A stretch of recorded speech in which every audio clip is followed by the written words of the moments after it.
Information, Communication, and Technology o ICT strand ay isa sa mga strands na naalok sa Technical Vocational Livelihood o TVL track sa senior high school.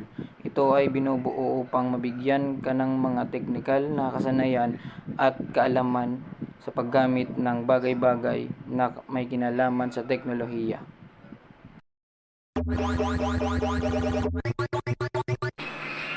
Hi, I'm Ronel Gratil from BTBTDLX2A, and for this video we are going to discuss an ICT and its impact to the Philippines. So let's get started.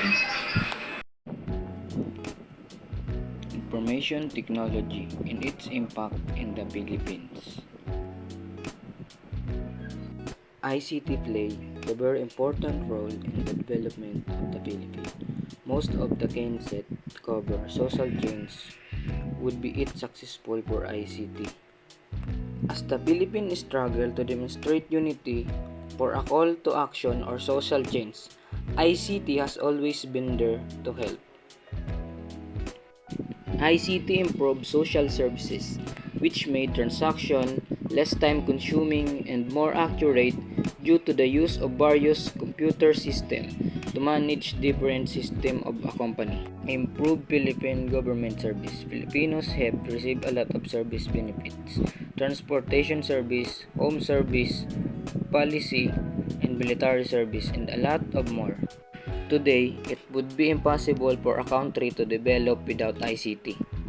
Moreover, education system in the Philippines is now embracing technology. In view with this, ICT allowed online classes and online learning possible in the Philippines.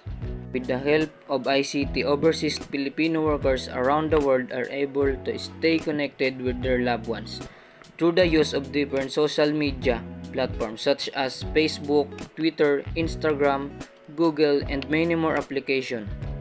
In conclusion, ICT definitely changed the way we live and experience life and will continue to develop our economy in the future.